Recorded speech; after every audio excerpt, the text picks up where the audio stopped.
Hello everyone. As we are studying the subject fluid mechanics, in that today I will take a very important topic, that is flow over bodies. What is this flow over body? So suppose if I take, this is the body, this is a body here. Now this body is under static, not moving. The air is moving over this body. Then what happens? The air will be exert a force on this body. Due to that force, the body will move. This is case 1. The example for such cases are the dams, In case of the dams, that a dam is under static. It is not moving. But sometimes fluid over it or under it, that fluid is moving, like water is moving. That is one case. Then what shape of that dam is feasible? Because dam should not be break by the force of the water here.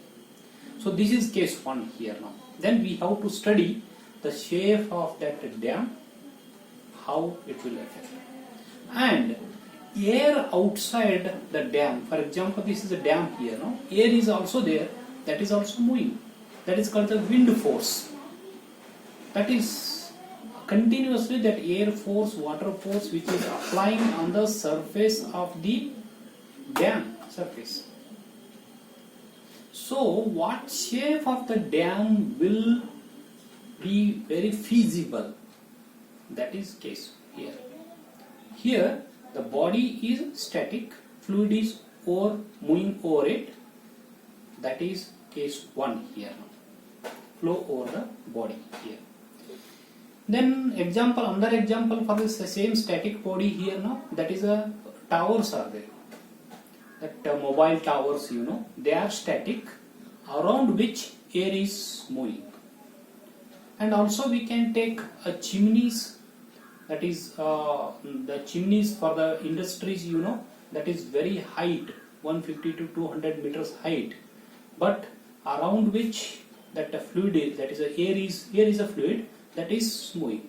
These are the cases of when the body is static, the fluid is moving over it and it will exert the force on the body.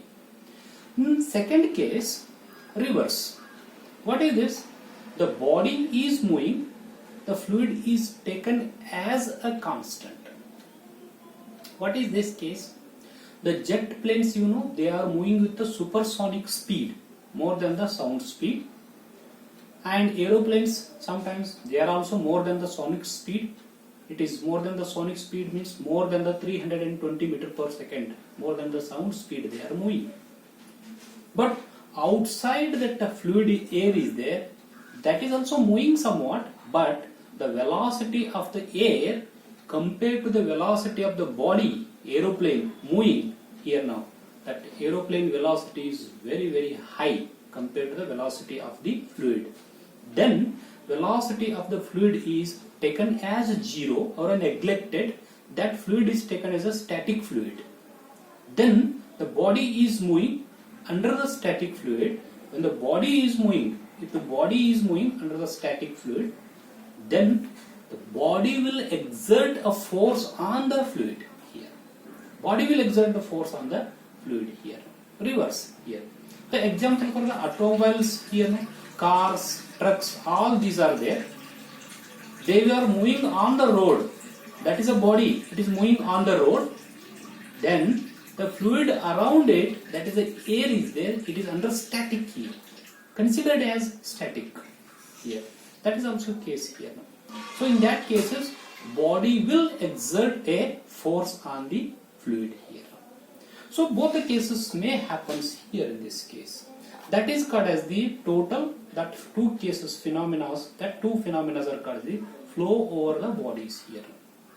How to study it here now? Because the force will exert on the body or by the body. On the body or by the body here, that force will be exerted here.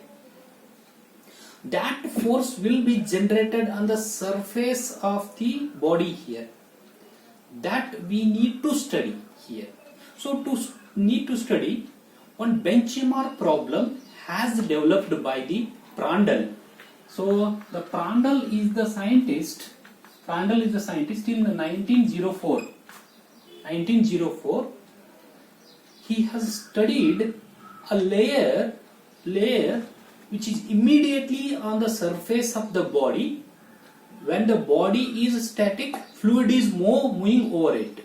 Here, there is one small layer there that the force will be exerted or generated. So therefore, the Prandtl has developed a theory that is called as the boundary layer theory. Here. So that boundary layer theory we are studying with a benchmark problem here. Just I will take one flat plate here. This is the flat plate here. This is a flat plate here.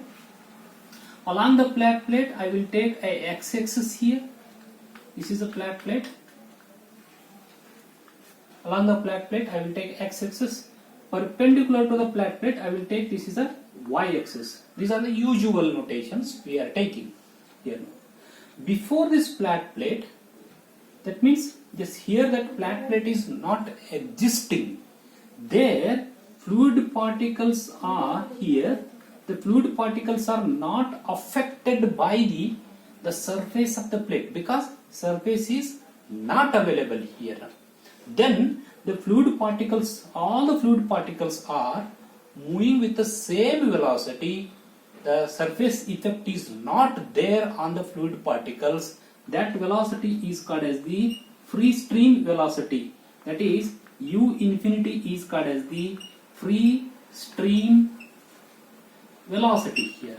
Free stream velocity means that is all fluid particles are moving with the same velocity, but the surface effect is not there on that here.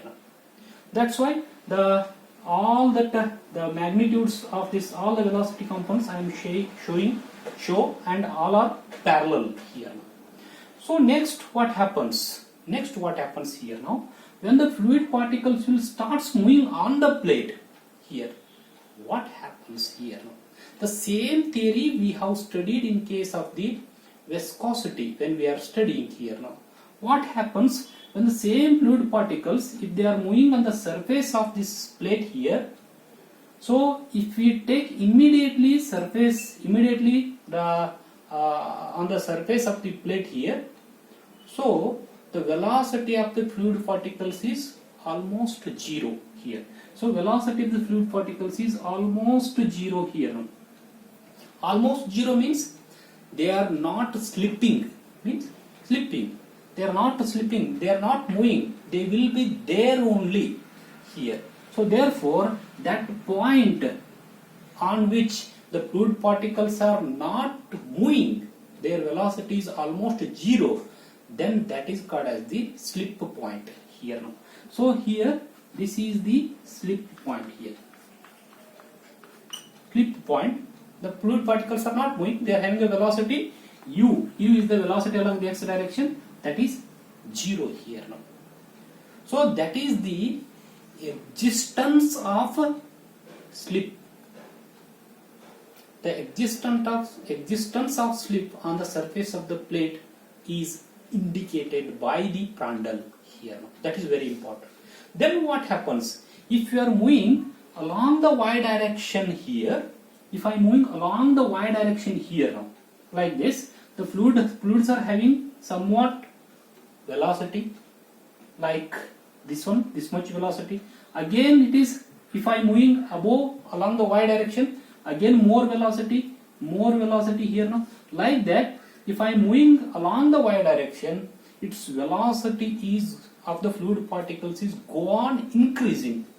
Increase, how much it is? Outside velocity here now, this is u infinity here. Free stream velocity, that is velocity without the effect of the surface here now. So this velocity somewhere at the point, somewhere at a particular point here, at this point this velocity is almost equal to 99%, 0.99 of u infinity. They will reach almost 99% of the u infinity. Then afterwards they will be remains same. Why it is remains same? Then after this point there will be no effect of this surface of the plate. They will be same here. Magnitudes we are writing same here, parallel, all they are parallel and same magnitude here. So this is the one point what we are arising here. This is a point. It will comes into the picture here. What is that point here? In that point the velocity of the fluid particles are almost equal to the free stream velocity here. So if I go on this along the x-axis here now, such a points I can get here now, like this here, here, like this here, here, like this. Many points that I can get if I am drawing at a different point that velocity is here now. So then what I will do, I will draw a line. I will draw a line passing through all these points here now. So if I draw a line passing through all these points, then that line, it is an imaginary line, but this line we can see experimentally here. Yes, and this line is an imaginary line. This is called as the boundary layer. This is called as the boundary layer here. Boundary layer. This is called as the boundary layer. So this imaginary line here now, it will separates two types of fluids here now. What is this now? The fluid which is moving inside this boundary layer here now. Here what it is existing here now? Different velocities. See here now. Different velocities are existing here now. What is this different velocity? This different velocity is called as the velocity gradient here now. This is called as the velocity gradient here. Velocity gradient means the velocity is changing along the y direction here now, within this boundary layer here now. So that kind of fluid is called as the viscous fluid here now. That is called as the viscous fluid here now, because velocity gradient is existing. When the velocity gradient exists, shear stress will also exist here now. Shear stress is there. Shear stress is not equal to 0, means shear stress will also exist here. That is a viscous fluid. That is a viscous fluid. So that viscous fluid already we have studied in case of the viscosity problem here. So therefore next what I will do here now, the under one that fluid layer, the above this fluid layer, again under one fluid is flowing. There all the fluid particles are moving with the same velocity here now. So therefore velocity gradient does not exist here now. du divided by dy is equal to 0 above this layer here. So velocity gradient does not exist means there is no shear stress. That kind of fluid flow is called as the inviscid fluid flow. That kind of fluid flow is called as the inviscid fluid flow here. Viscosity is neglected. Shear stress is 0. So therefore the Prandtl has shown here there will be the existence of boundary layer. Within the boundary layer there will be the velocity gradient is existing. So therefore shear stress is existing, and there will be the existence of slip point on the immediately on the surface of that plate here. And the above the boundary layer there will be the potential layer, potential flow, or else it is also called as the inviscid flow. There is no velocity gradient is existing here. So in the next video lecture we will study in detail again some parameters on this the boundary layer theory here. Thank you very much.